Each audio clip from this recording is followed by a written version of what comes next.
Bien, iglesia, ya acabamos de leer el capítulo que estaremos considerando durante esta predicación, que se titula La unión de Cristo y la iglesia. La unión de Cristo y la iglesia, basado en Romanos 12 del 3 al 10. Romanos 12 del 3 al 10 es el texto que estaremos meditando durante estos minutos. Ya hemos dado inicio al capítulo 12 y recordemos que en el capítulo anterior estuvimos viendo todo lo relacionado con el plan de Dios para las naciones, incluyendo judíos, gentiles, con respecto a la salvación, ¿cierto? Todo Romanos 11 nos habla de ese plan, de ese decreto eterno de Dios.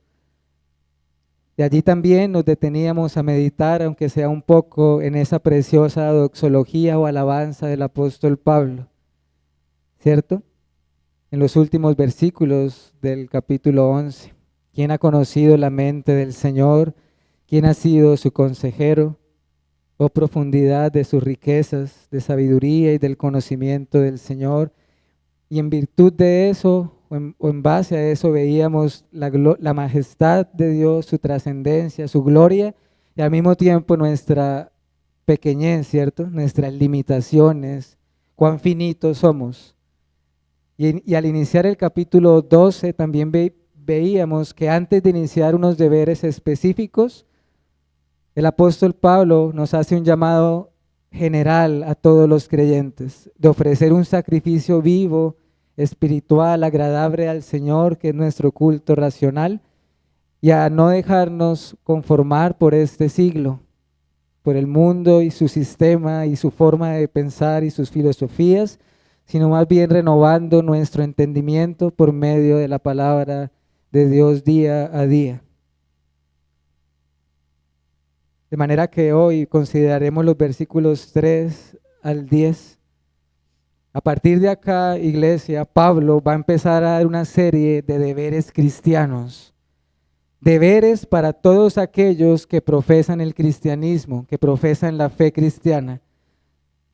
Estos ya son más deberes específicos, concretos, y todos en su mayoría están en un contexto de iglesia, en un contexto eclesiástico. Es decir, hermanos, que esto tiene mucho que ver con cada uno de nosotros y nuestra relación en la vida de iglesia. ¿Qué concepto tienes de ti mismo? ¿Qué son los dones espirituales a quienes les es dado y cómo se han de usar? ¿Estamos amando como debemos amarnos? Creo que esta porción de la escritura nos va a ayudar a responder estos interrogantes. Pero antes de empezar a meditar en el versículo 3, quisiera decir algo importante. Quiero mencionar, a modo de introducción también, que estos deberes que vamos a empezar a ver en este capítulo son producto de la santificación en la vida de un cristiano. Pablo no está diciendo acá, o no va a empezar a mencionar estos deberes con el fin de que una persona sea simplemente moral, externamente hablando, o que alguien pretenda justificarse delante de Dios mediante estos deberes. De ninguna manera. Ya Pablo durante 11 capítulos ha sentado las bases claras y abundantes para recordar que la justificación y la salvación es solamente por medio de la fe en Jesucristo y por gracia. Y que nos ha enseñado que todos los seres humanos somos culpables delante de Dios porque hemos quebrantado su santa ley y que se está separado y destituido de la gloria de Dios y que solo se puede ser perdonado y reconciliado y limpiado de nuestros pecados mediante Cristo Jesús y su obra sustitutiva por la fe. Lo que quiero comunicar es que estos deberes que mencionaremos acá y veremos un poco, no son la causa de la justificación, sino el resultado de quienes han nacido de nuevo, de manera natural. Si Dios nos ha vivificado y nos ha dado vida en Cristo Jesús, Estos deberes deben estar presentes por lo menos en alguna medida en cada uno de nosotros, aunque a lo mejor, como vamos a ver al final, quizás seamos hallados faltos en algunos de ellos y debamos pedir perdón al Señor. De manera que estos deberes están conectados con el Evangelio de la gracia de Cristo. Veamos el versículo 3. Digo pues por la gracia que me es dada. El apóstol Pablo en varios lugares de la Biblia reconoce que todo él lo ha recibido. ¿Por qué? Por la gracia de Dios. Miren que antes de empezar a dar los deberes, él dice, digo pues por la gracia que me ha sido dada. Todo su ministerio es producto de la gracia de Dios. Por eso él decía cosas como la siguiente: por la gracia de Dios soy lo que soy, y su gracia no ha sido en vano para conmigo. Antes he trabajado más que todos ellos, pero no yo, sino la gracia de Dios conmigo. Decía Pablo en 1 Corintios 15:10. Pablo acá en el versículo 3 habla con autoridad. En verdad que habla con autoridad, pero no es una autoridad propia, iglesia. No es una autoridad que Pablo se está atribuyendo a sí mismo. Él habla con una autoridad legítima que Cristo le ha delegado a él como apóstol de Jesucristo. Y todo lo que él ha dicho en Romanos y en lo que va a decir después y en sus otras epístolas, él lo habla con la autoridad de ser un apóstol de Jesucristo por la gracia que le ha sido dada. Así que escuchemos con atención y solicitud. No estamos viendo el consejo de un hombre, sino el mandato de Dios mismo a través del apóstol. Y es que antes de hablar acerca de los dones espirituales, porque este capítulo los menciona y nos habla de este tema y del uso correcto de ellos, de manera muy sabia, el apóstol, guiado por el Espíritu Santo, inspirado por el Espíritu, nos quiere hacer una advertencia a todos nosotros y un llamado. ¿La advertencia cuál es? Cuidado con el orgullo. Y el llamado es a la humildad o a la mansedumbre. ¿Por qué digo que sabiamente? Pablo menciona esto antes de mencionar los dones espirituales, porque debido a nuestra maldad, el hombre tiene una tendencia natural ¿a qué? A enorgullecerse, incluso de lo que ha recibido por la gracia de Dios. Recuérdate siempre, si tú estás en Cristo, recuerda que todo lo que tú eres es por la gracia y la misericordia de Dios para contigo. Todo lo que tú tienes materialmente hablando o espiritualmente hablando es por la gracia y la misericordia de Dios para contigo. Esto que estamos viendo, que estamos leyendo en esta mañana es un mensaje, hermanos, tan contrario a la corriente de este mundo. Es completamente contrario. Y como veíamos la ocasión anterior, acá ya estamos renovando nuestra mente con su palabra. ¿Por qué digo que es tan contrario? Porque ¿cuál es el mensaje de este mundo? El mensaje de este mundo tú eres el mejor. Todo lo que tú tienes se debe a tus grandes esfuerzos, a tus méritos, a tus talentos, a tus habilidades, y te lo mereces. Debes sentirte orgulloso de ti mismo. Qué contrario es este mensaje al mensaje que tenemos acá, en Romanos 12:3. Antes de empezar a ver los deberes mutuos, Pablo dice que cada uno tiene un deber para consigo mismo. Y lo que él menciona acá es un golpe a nuestro orgullo y al orgullo espiritual. ¿Sí sabías que existe orgullo espiritual? No solamente un orgullo en nivel general, sino que existe un tipo de orgullo que es espiritual. Orgullo por las cosas espirituales, cual los fariseos, sepulcros blanqueados. Son muchos los que están hinchados de orgullo en su religiosidad, en una religión meramente externa y sin frutos. ¿Qué es lo normal, hermano y amigo? ¿Qué es lo normal? Que el ser humano tenga un alto concepto de sí mismo. La naturaleza pecaminosa y caída del ser humano hace que todo hombre tenga un alto concepto de sí mismo. Y también, a su vez, que mire a su prójimo o a su hermano en la fe por debajo de sus hombros o con inferioridad. Lo que comunico es que somos orgullosos por naturaleza. La soberbia está arraigada en el corazón del ser humano. El orgullo es uno de esos pecados latentes, siempre latentes, sutiles al corazón del hombre. Y un cristiano no es ajeno a esto, por el pecado que aún mora en nosotros, ¿cierto? Lo que te quiero decir es que el cristiano está llamado a luchar continuamente con el orgullo. No te descuides en esto, hermano, mantente alerta y aprende a conocerte a ti mismo. Aprende a discernir cuando en tu corazón se levanta orgullo y soberbia.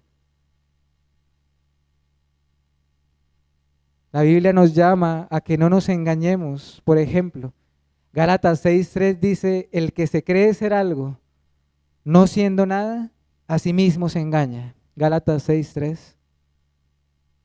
La Biblia nos llama a olvidarnos de nosotros mismos. Y hermanos, esto en realidad es la esencia de la humildad. La verdadera humildad es cuando nos olvidamos de nosotros mismos.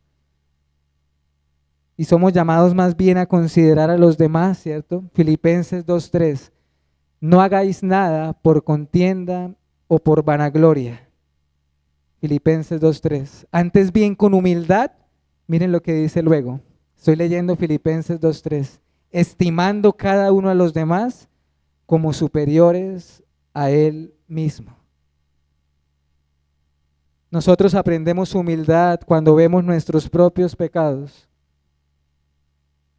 Aprendemos humildad cuando tenemos en nuestra mente la gloria de Dios y sus atributos y vemos su grandeza en nuestra pequeñez.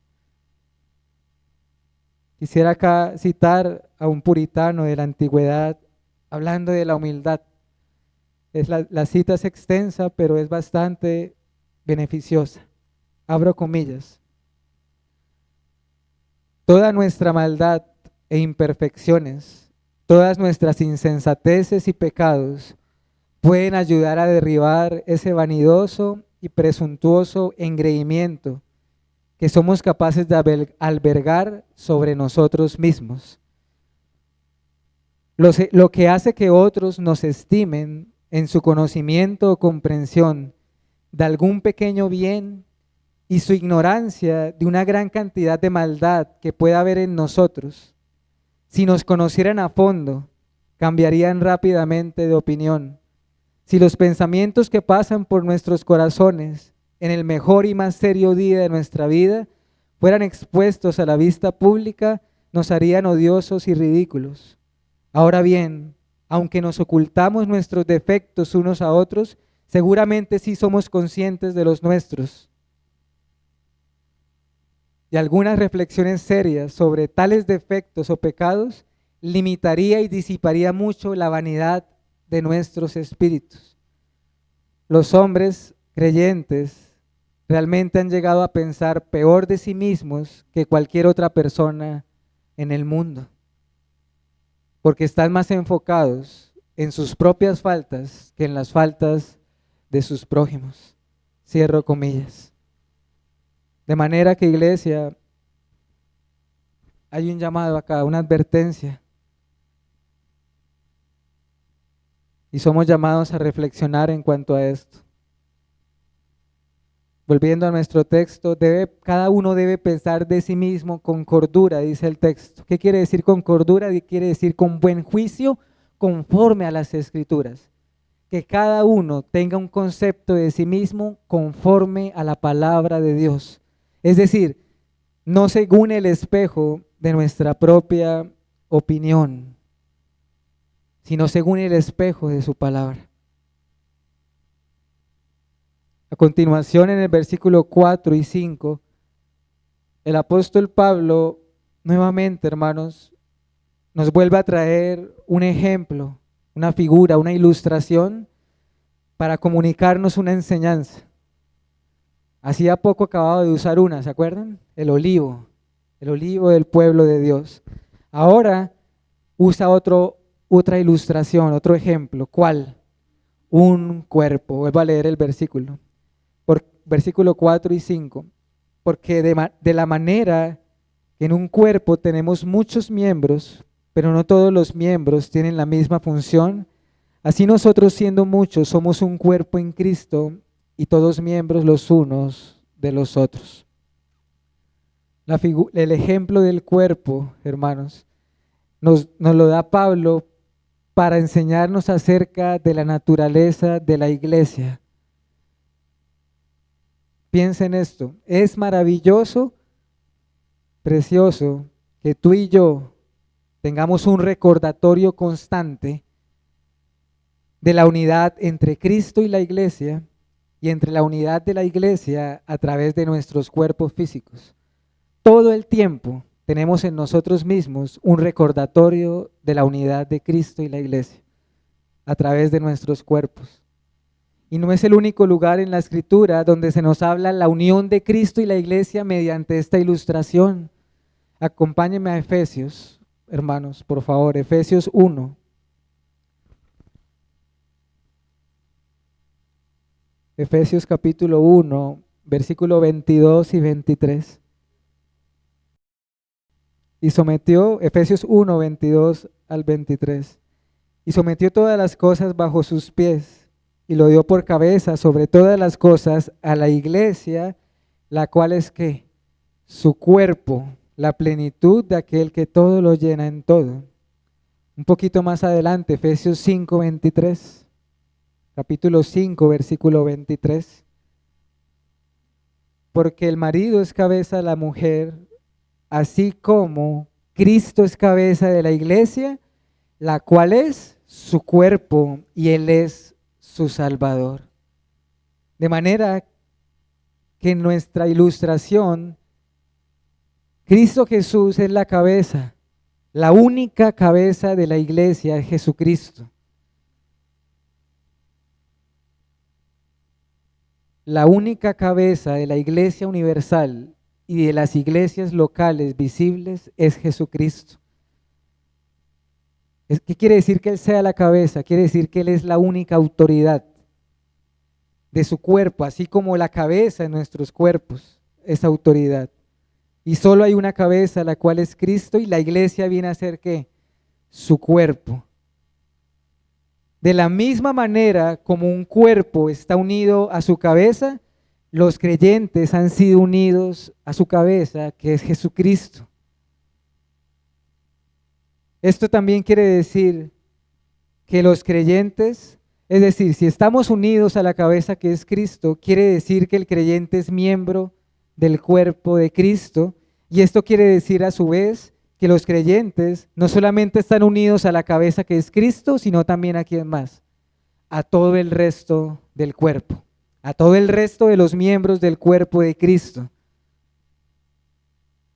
No podemos decir estamos unidos a Cristo, pero no estamos unidos a ningún cuerpo de creyentes. Por eso el texto dice, miembros los unos de los otros. En un cuerpo, iglesia, sabemos que existen muchos miembros, nos dice el apóstol. Y miren qué hermoso como dice verso 5, así nosotros también siendo muchos. ¿Sí sabían que la iglesia universal es mucha? Los creyentes somos muchos. La iglesia universal está esparcida por este mundo entero. La iglesia es un ejército como las estrellas que alguna vez vio Abraham y no las pudo contar. El único que sabe ese número exacto es Dios, quien los eligió. Pero jamás conoceremos el número exacto de todos los creyentes, de todas las edades y de todos los lugares. Somos muchos. ¿Y cuál es el punto? Que así como nuestro cuerpo físico, tu cuerpo físico tiene muchos miembros, no todos ellos desempeñan la misma labor, ¿cierto? La mano no hace lo que hace un ojo, el oído no hace lo que hace un pie. Y así también sucede con la iglesia, hermanos. acá Pablo está resaltando dos aspectos de la iglesia de Cristo: su unidad, un cuerpo, miembros los unos de los otros, pero también nos habla de la diversidad de ese cuerpo. Y acá diversidad tiene una connotación buena, ¿no? Para hacer la aclaración, porque estamos en un mundo que ha redefinido esta palabra diversidad. Ustedes saben a qué me refiero. Y cómo este mundo ha tratado de redefinir el lenguaje y las palabras de acuerdo a su maldad. Lo que Pablo está diciendo acá cuando dice, verso 6, de manera que teniendo diferentes dones, hablando de la diversidad del cuerpo de Cristo, es que la iglesia es una, pero no significa uniformidad. Son dos cosas diferentes. Es decir, somos un cuerpo en Cristo, pero no quiere decir que todos los miembros son igualitos el uno al otro. ¿Tienen todas las cosas en común? Sí, desde luego, pero son distintos el uno del otro. Y acá Pablo se refiere particularmente ¿a qué cosa? A los dones espirituales dados por Dios a todos los creyentes. Así como en nuestro cuerpo, cada miembro realiza funciones diferentes, pero todos se complementan el uno del otro y dependen también el uno del otro. Así también en el cuerpo de Cristo, cada creyente tiene diferentes dones y funciones diferentes y también se complementan y dependen el uno del otro. Eso es lo que nos dice también Primera de Corintios. Vayamos allá un momentico. Primera de Corintios, capítulo 12.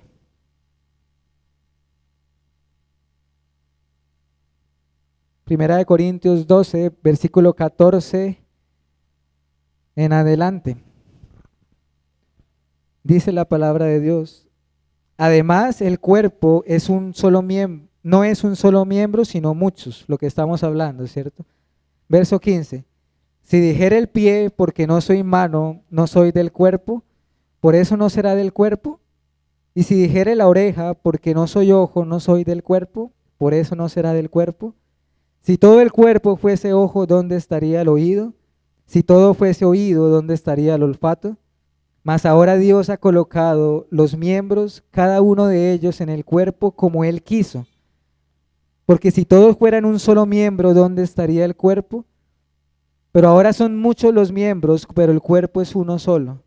Ni el ojo puede decirle a la mano, no te necesito, ni tampoco la cabeza a los pies, no tengo necesidad de vosotros. Antes bien, los miembros del cuerpo que parecen más débiles son los más necesarios, y aquellos del cuerpo que nos parecen menos dignos, a estos vestimos más dignamente, y los que en nosotros son menos decorosos se tratan con más decoro. Porque los que en nosotros son más decorosos no tienen necesidad, pero Dios ordenó el cuerpo, dando más abundante honor al que le faltaba, para que no haya desaveniencia en el cuerpo, sino que los miembros todos se preocupen los unos por los otros. Versículo 26 y 27. De manera que si un miembro padece, todos los miembros se duelen con él, y si un miembro recibe honra, todos los miembros con él se gozan. Vosotros, pues, sois el cuerpo de Cristo y miembros cada uno en particular. Si ustedes ven ese pasaje, hermanos, tiene una similitud grandísima a lo que estamos viendo en Romanos 12. Y ahí hay algo importante también. ¿Quién es el autor y el que da los dones espirituales a los creyentes? Es el Señor y es el Dios Trino. El Dios Trino reparte los dones a su iglesia. ¿Por qué digo que el Dios Trino? Porque la Biblia nos habla que cada persona de la Trinidad repartió dones. Por ejemplo, en Romanos 12, lo acabamos de leer, dice que Dios el Padre es el que da y reparte esos dones. Si quieren anotar la cita, Efesios 4, del 7 al 8, nos dice que es Cristo el que repartió los dones. ¿Se acuerdan? Subiendo a lo alto, llevó cautiva la cautividad y repartió dones a los hombres. Pero Corintios también nos dice que el Espíritu Santo es quien lo hace. Ahí mismo en el pasaje que estamos de Corintios 12, en los versículos 11 dice, pero todas las cosas las hace uno y el mismo Espíritu, repartiendo a cada uno en particular como Él quiere, como Él quiere. De manera que es el Dios, el Trino, quien reparte los dones a su pueblo, a su iglesia. Ahora bien, el uso de esos dones no tienen un propósito distinto o diferente al de la gloria de Dios y al de la edificación mutua de ese cuerpo. Para nada más fueron dados los dones, para esos dos propósitos específicos, la gloria del Señor y la edificación de ese cuerpo llamado iglesia. Ahora bien, quisiera hacer una claridad también. Es necesario que tengamos en cuenta que Romanos y Corintios fueron escritos en un momento de la revelación especial de Dios, la Biblia, donde estaba en curso esa revelación y por tanto estaban en curso y vigentes también aquellos dones extraordinarios, ¿cierto? Porque estaban cumpliendo propósitos singulares, puntuales y específicos, como cuáles, como autentificar el mensaje del Evangelio, autentificar el mensajero. ¿A cuáles dones extraordinarios hago referencia? ¿Cuáles son los dones extraordinarios que vemos en el Nuevo Testamento? El don de la sanidad, el don de hacer milagros, hablar en otros idiomas y entenderlos sin un previo conocimiento, o profetizar acerca de eventos o sucesos por venir.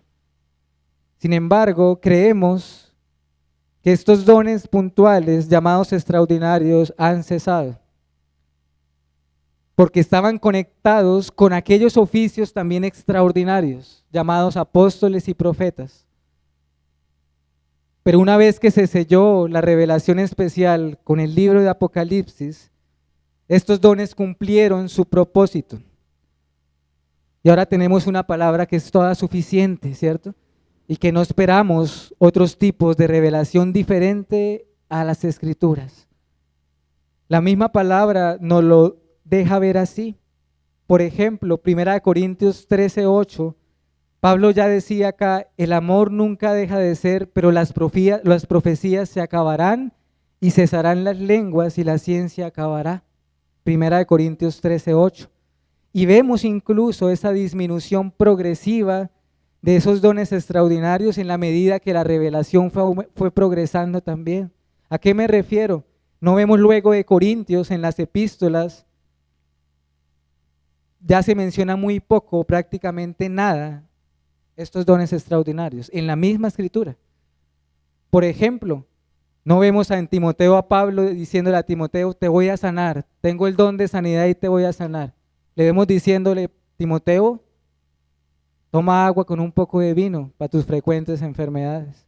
Es decir, la misma Biblia en su progreso va haciendo hincapié en esa cesación de esos dones puntuales que mencioné, extraordinarios. Los únicos oficios que se mantienen y que no son extraordinarios, sino que es lo contrario extraordinario, ordinario, son pastores y diáconos. Y al mismo tiempo, en cuanto a dones, hay dones que son ordinarios, que no están conectados a esos oficios extraordinarios. Y acá en nuestra lista de Romanos 12, todos, en su mayoría, a excepción de la profecía, son dones ordinarios. Ordinarios. ¿Qué quiero comunicar? Cristo es la piedra angular, ¿cierto?, de la iglesia, la cual ya ha sido puesta. La iglesia fue puesta sobre ese fundamento llamado Cristo y también sobre el fundamento de los apóstoles y profetas. También la Biblia los llama columnas de la iglesia. Pero recuerda, hermanos, que tú y yo no vivimos en la era fundacional de la iglesia. Esa época donde se estaban estableciendo sus cimientos ya pasó. Y nosotros hoy somos llamados a edificar, sí, pero a edificar sobre el fundamento que ya ha sido puesto por los apóstoles y por los profetas. De manera que entremos a mencionar brevemente estos dones que el Pablo menciona en Romanos 12. Romanos 12 del 6 al 8. Menciona la profecía. En un sentido acá, profecía es anunciar la palabra de Dios. Pero quiero que noten algo, o que notemos algo. Pablo hace una diferencia entre la profecía y la enseñanza más adelante, lo cual significa acá que Pablo acá refería a la profecía como aquel don extraordinario de anunciar cosas por venir. Pero luego, fíjense cómo empieza luego a mencionar dones que tú y yo no los podemos asociar con algo extraordinario. ¿Sí ves la naturaleza de esos dones? Servicio. Hermanos, en un sentido general, sabemos que muchas cosas pueden estar incluidos dentro de esa palabra servicio. Esto es sinónimo de ayudar, de ministrar, servir. Enseñanza. Enseñanza tiene que ver con todo el asunto relacionado a la instrucción, a la mente del pueblo de Dios con su palabra. Instruir con la palabra de Dios. Exhortación. Exhortación tiene que ver más con el corazón. Enseñanza va aplicada más a nuestras mentes, instruir. Pero la exhortación es un esfuerzo porque esa palabra también sea aplicada a nuestros corazones. Amonestar, reprender en amor, confortar, consolar, animar. De hecho, eso es lo que Pablo le dice a Timoteo en 1 Timoteo 4:13. ¿Recuerdan? Timoteo, ocúpate de la lectura de la palabra de Dios, de la exhortación y de la enseñanza. También nos habla de dar. Dar. ¿Qué significa dar? Se enfoca en ayudas materiales, en ayudas físicas, en casos de necesidad. Y nos dice Pablo, en dar ¿cómo? Con liberalidad, con generosidad. Esto se traduce como compartiendo para las necesidades de los santos con sinceridad. Presidir. Presidir es todo lo que tiene que ver con el liderazgo, con dirigir, con gobernar, con decidir asuntos de la iglesia. Y dice cómo también, haciéndolo como, con solicitud, con empeño, con esfuerzo. Nos habla de la misericordia también. Acá misericordia, ¿qué es? Mostrar compasión y haciéndolo con gozo y con alegría. De manera que acá Pablo nos menciona estos dones, hermanos. Y aunque no todos los que se mencionan acá, pero sí algunos de ellos, piensen en esto, todos los creyentes en algún sentido, en alguna medida, somos llamados, por ejemplo, a ser misericordiosos, ¿cierto? O a dar. Es decir, no puede ser un cristiano de ser cruel y decir, es que yo no tengo el don de la misericordia, de ninguna manera. Pero ciertamente esto nos deja ver que existen hermanos que son más dados a esto, que hay una carga especial en ellos de mostrar compasión ante las distintas situaciones. El punto de Pablo acá, y a lo que nos está llamando a todos, ciertamente es también para que aprendamos a identificar cuáles son esos dones dados por el Señor a cada creyente, y Él nos está llamando a usarlos, a ponerlos en práctica, y el cómo hacerlo también, porque miren que Él dice con gozo, con alegría, con solicitud, con empeño, etc. Veamos, hermanos, en los minutos que nos restan en esta mañana, los versículos 9 y 10, y con eso quisiera que finalizáramos. El amor sea sin fingimiento, aborreced lo malo y seguid lo bueno, amaos los unos a los otros con amor fraternal, en cuanto a honra, prefiriendo los unos de los otros. Veamos brevemente estos deberes que Pablo empieza a mencionar acá. Y noten que son deberes muy, muy, muy precisos, muy concretos, muy detallados. Y el primer deber de todos entre creyentes no puede ser otro diferente al amor, que es el que Pablo en Corintios dice, ¿saben qué? Les voy a mostrar un camino más excelente, el amor. ¿Cómo debe ser este amor entre los cristianos? Debe ser un amor genuino, verdadero.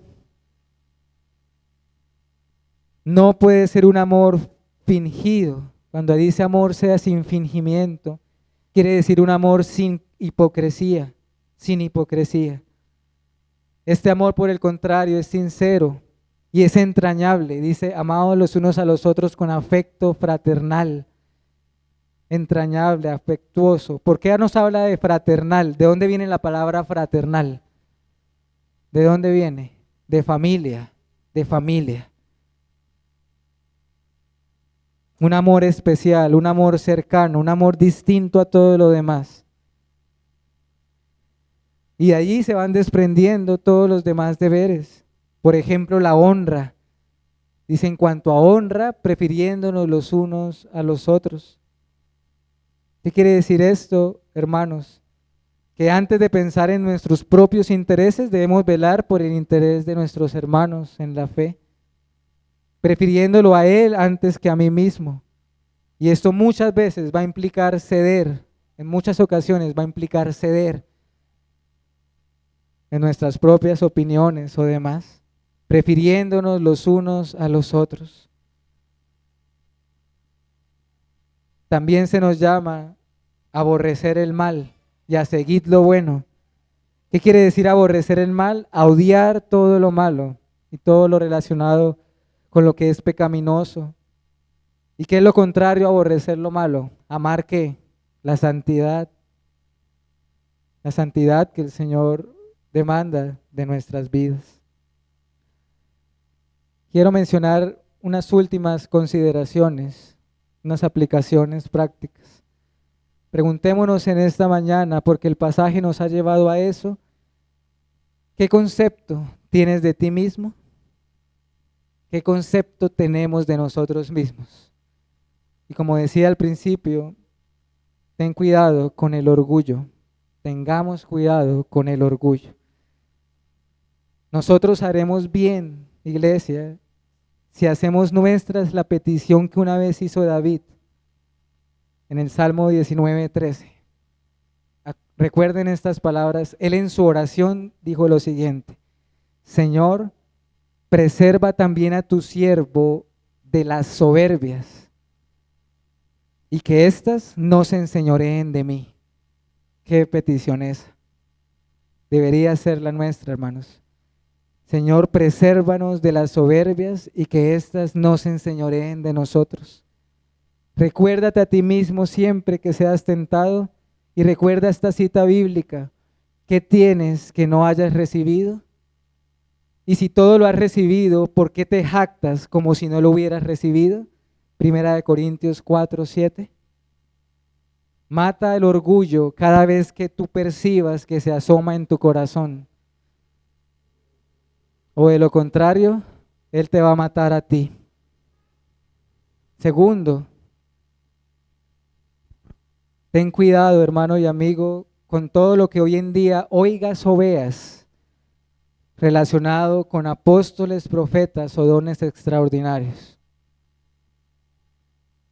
con sueños o con visiones.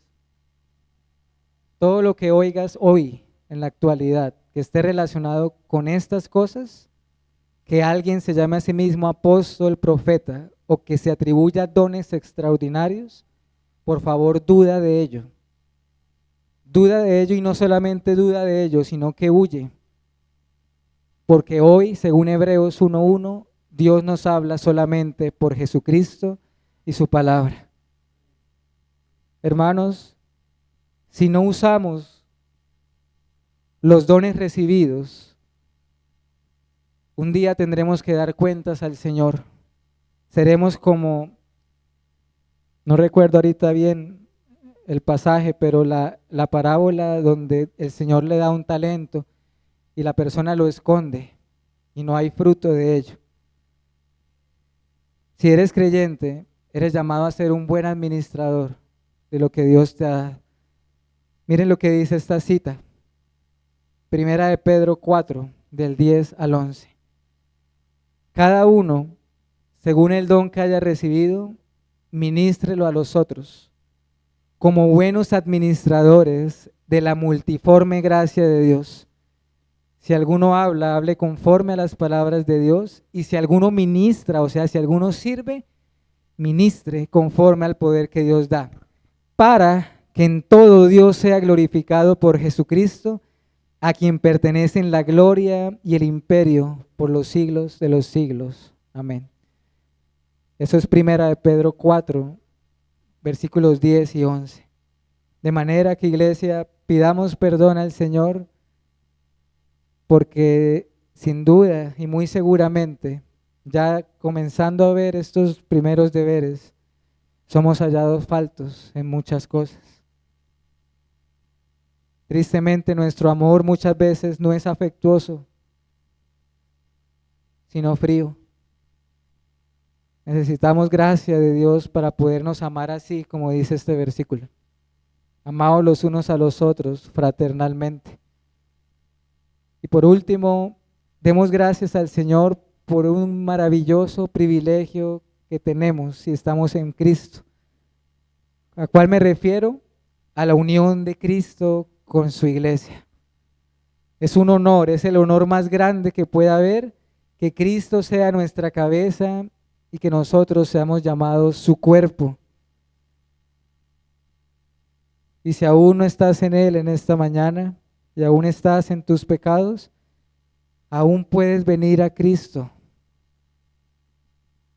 Aún puedes ver tus pecados y venir a Él en fe sincera, y ciertamente Dios promete que serás parte de su cuerpo, porque Él ha prometido no rechazar a ninguno que viene a Él en fe y en arrepentimiento. Serás parte del cuerpo de Cristo y serás parte de su pueblo. No hay nada peor, no hay nada peor que morir y no estar unidos a Jesucristo y a su cuerpo. Eso es lo peor que le puede pasar a un individuo. Morir en este mundo estando separado de Cristo, sin que Él sea parte del cuerpo del Salvador y sin que Cristo sea su cabeza y su salvación. Amén, hermanos. Oremos.